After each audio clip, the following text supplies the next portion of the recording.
In case you've forgotten, you are at war. So, welcome, soldier.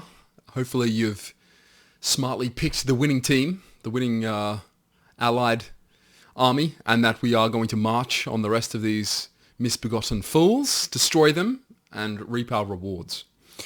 In this video, I will take you through which team you're on, how you appear to other people, to know thy enemy, and from that, everything you need to succeed in what is our lovely and prolonged cultural war. This has been probably the most post-ironic, satire-driven cultural expression ever. There's been an inundation of the very serious injected straight into the very unserious, and now we try to disentangle ourselves from earnest and sincere and completely post-ironic poisoned caricatures. And to do this, we have to obviously judge the ideological team that you've picked in this war in a way that you can hopefully fathom what the other side thinks of you, and then also how you perceive yourself. And maybe we can see if there's an alignment here. There's an acquiescence to a certain degree of paragon or caricature that you're playing into, and that you should probably not engage in as much online activity as someone like me. This is maybe a warning. But here we are nonetheless.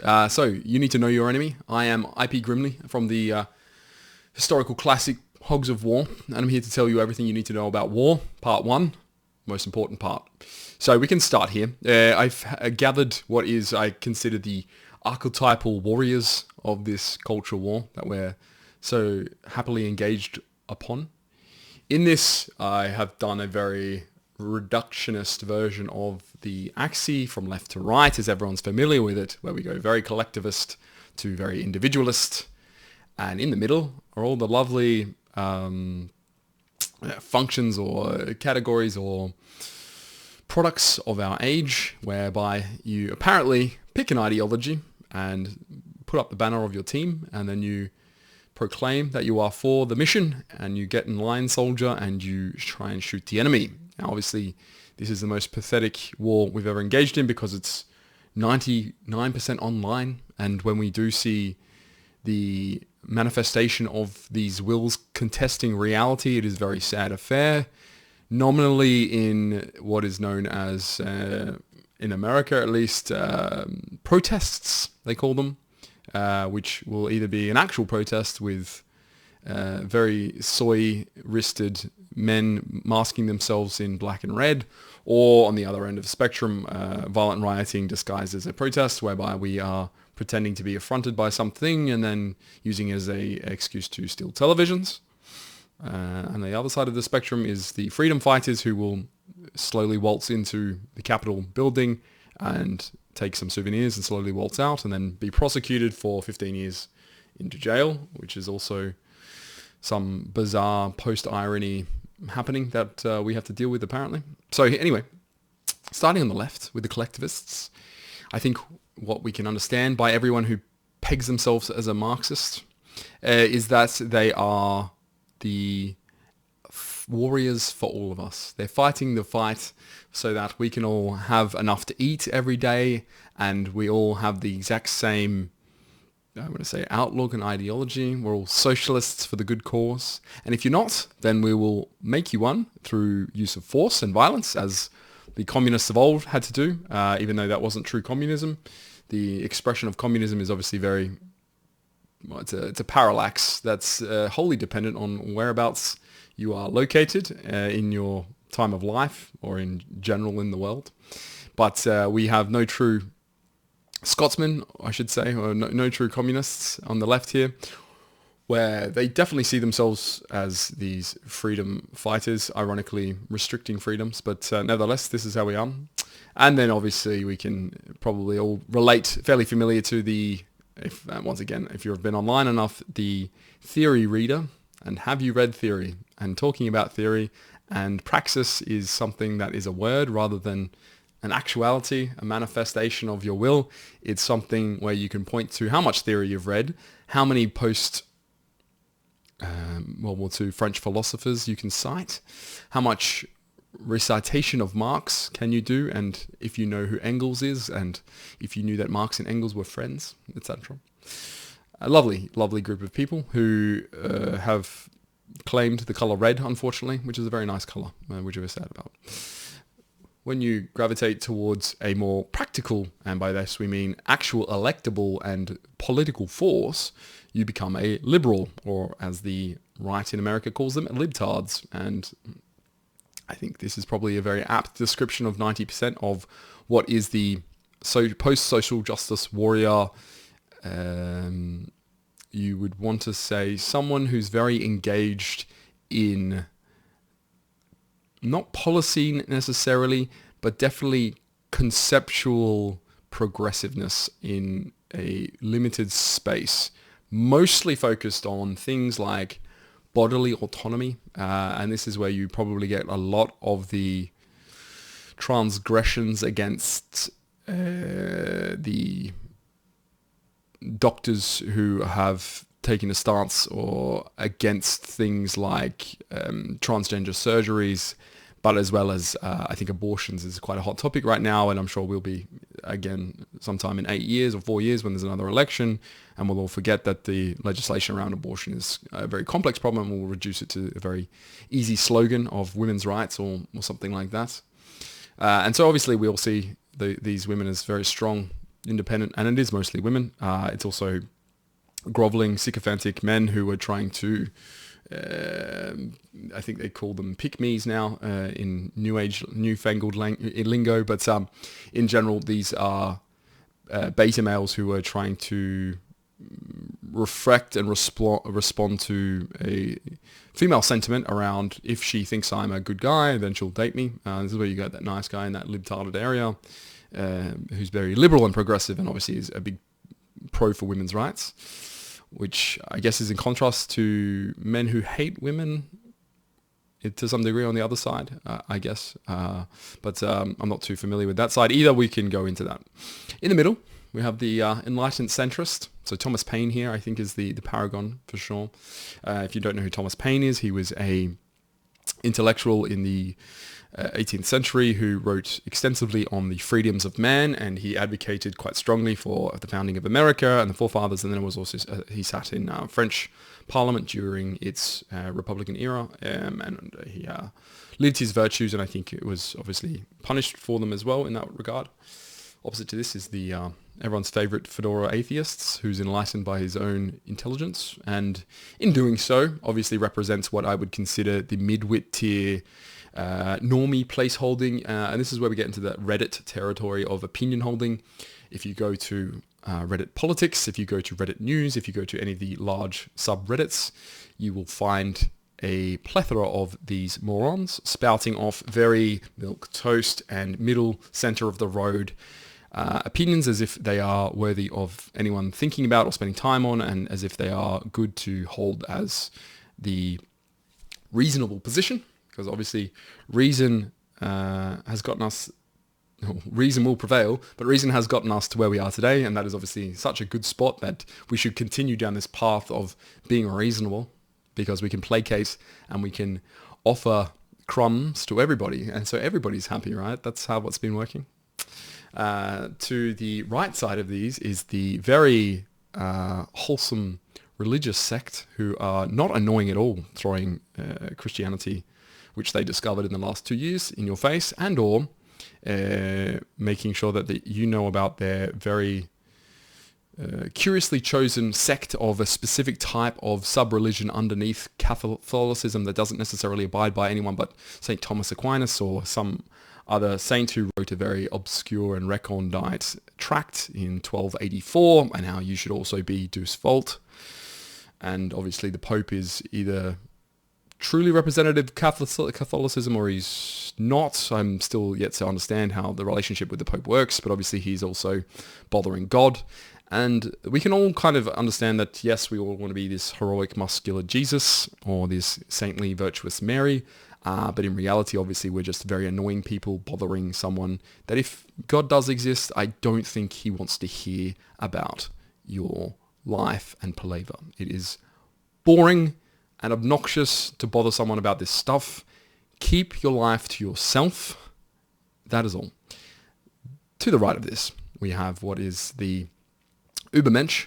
This is the very new and expanding, I think they call it alt-right or far-right, if you've heard it on usually alarmist newspapers. There's a large force on Twitter. J.D. Vance is a product somewhat of this, whereby we have a re-embracement of tradition. This is traditionalism. You could call it reactionary in a lot of ways. There's a very nebulous conceptual monolith to stand behind here, where it is a hearkening for something historical, and I think that's mostly where you have these guys who are really, and it is mostly men, and obviously some grifters on the female side who are going to gravitate towards where there is money and or attention. But in general, it's men who are very curious and interested in things like the Roman Empire or Lord of the Rings or some other, what a libtard would call a dog whistle, but in genuine having interests which are outside, or maybe World War II, something like this. This is where you get this guy, and then obviously represented in a little bit of reality with the Chud here. So poor Chud is waiting for something to happen, and this is the team that he's backed is the one that's going to make something happen. That will never happen. And then lastly, to our right, we have the individualist, anarchist, libertarians, lolbertarians, I think, where everyone who's naive once upon a time thinks of themselves as a reasonable actor in a market, and that they're economically the rational agent, the only rational agent. We should treat everyone as Murray Rothbard or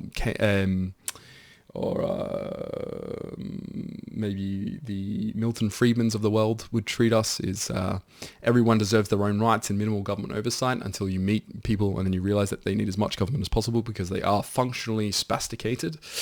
So the ideology here is generally around freedom, and I think that is a true belief. That's a sincere belief, and most of the time on the caricature side, you'll have the NEETs living in their parents' basement, telling you to buy Bitcoin or some other alternative coin, as we would nicely put it. And then obviously they're seeing themselves as this cowboy who lives in the fantasy realm of defending themselves against the overreaching arms of the government, and they're a buccaneer or they're a cavalier pirate or something like that, akin to Clint Eastwood here, where they're this paragon of the, as I say, libertarian or anarchist, anarcho-capitalist movement here.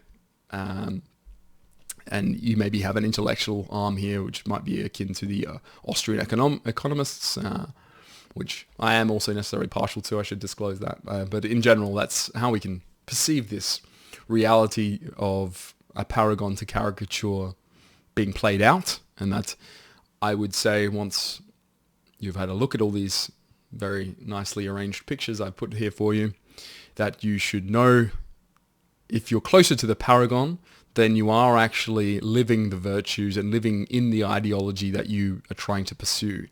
If you are a Marxist and you actually are rallying people to your cause with a message of equality and no capitalist pigs, then that's probably actually admirable. I can at least understand the sincerity and the action behind your cause.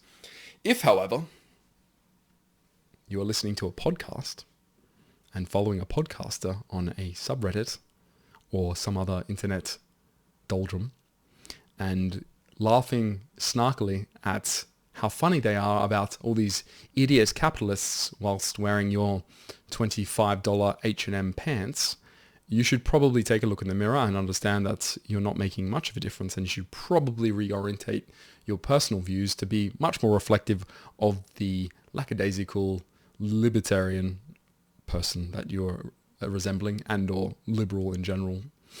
The next one along, obviously, if you're a blue-haired shrieking harpy, maybe consider toning that down, as not too many people will be won over to a cause which is shouted at them.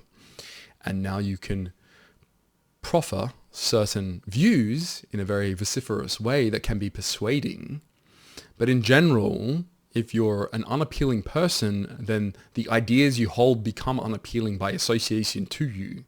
You can have strong women, and I admire strong women, but they aren't associated with fat, disgusting, I don't want to be too rude here, but we could say cat ladies. And so if you are this spinster type or future spinster type, I would consider it your own duty to maybe rearrange yourself and your life in a way that's maybe a little bit more ingratiating for the wider social space, so that you can have your ideas be much more palatable to the political sphere. Here in the middle, obviously with the fedora wearing atheists, no one really cares that you're an atheist. Being the negative of something is not worth telling people about. Being a critic and critics in general who are solely critics are a blight on the landscape of any place that they are occupying. No one likes critics because they're too much of a cowardly bunch to offer anything. They will never take a position which could obviously itself be criticized, and thus are in their own way spookified to a very large degree. And when you live life in all these spooks, you're nothing but a caricature. You can't be a genuine, sincere person.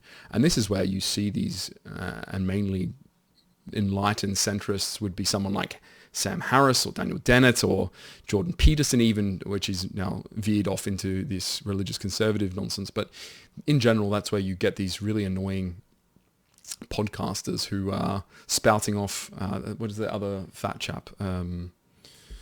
Weinstein or something like that. I don't know, some guy who also has really annoying takes.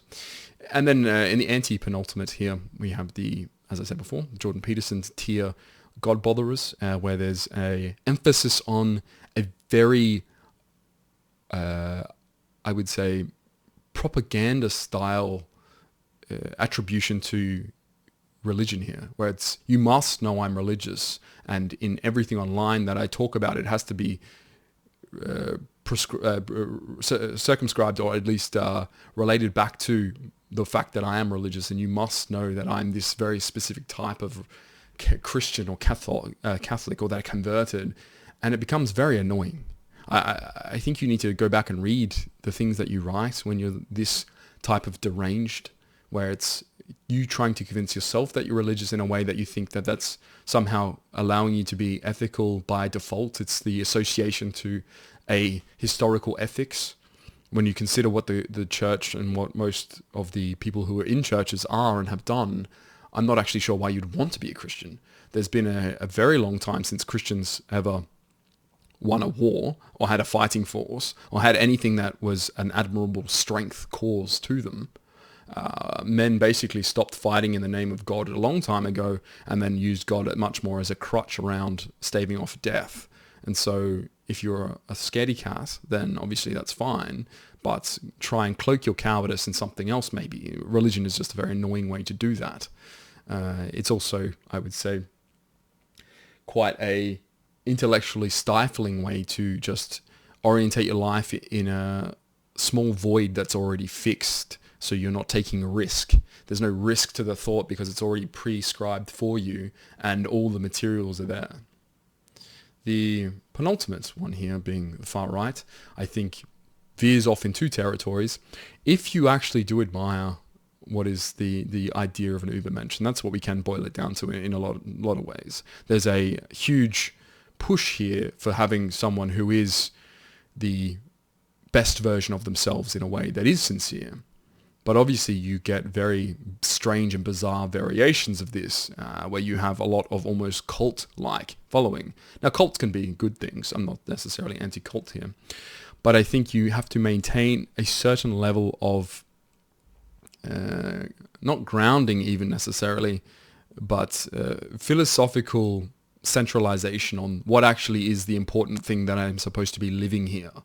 It can't be too intellectualized, because you end up like these only intellectual types like Bronze Age pervert and all these other, when you see, say, Mencius Mollbug and all of these guys, when you see them in reality and they're really ugly creatures in the very physical way, like they're deteriorating and degrading before our eyes, then you need to understand that they're being too intellectual. It's too much of an exercise in the realm of ideas, and by that we obviously mean not in a magical sense, but just in the out of touch of reality, the irreality, the shadow realm, you might call it, where you're not dealing with anything with any meaningful, purposeful, and risk to your own body. You're basically just the left version of a podcaster. You're trying to be an intellectual titan, but it's ineffectual in actually getting what you want. So making sure that you are just living to the degree of your own ideas there. And then ultimately with the individualist, I think it's very admirable that you could live off grid and cater to yourself and your own whims and not have to deal with people in the ways where you find them insufferable. But I think you should also bear in mind that we all go through this phase where we think life would be much better if we were atomized like this. But we are social creatures in a very intangible but also ineluctable way, and then we have this magnetism toward one another in a way that's beneficial. It is better to be in a tribe, and so I would pick my tribe more smartly rather than abandoning the idea because it doesn't conform to my pure rationality. It is fine to be a cowboy, but cowboys themselves had bands. They're usually lone rangers in that way, and that you can end up isolating yourself and becoming what we call an incel or a neat or some other deleterious ghoul living in a basement, and that you should not structure your life around this because it is just another version. And you could probably think that most of the versions of the idealized, conceptualized people here are just cowardice from not having to risk what it takes and being scared of being made a caricature themselves, ironically enough, into these things. If you lived your virtues in that way, you would become these things. And so I think lastly, it's important to just remember that there is one team that's untouchable, and that is the Einherjar, and living truly to what is your death in a way that will allow your saga to be told for generations is the only way to live your life in a way that can't be ironic. You have to know that Odin is watching you, and that's how you should choose to live your life and die.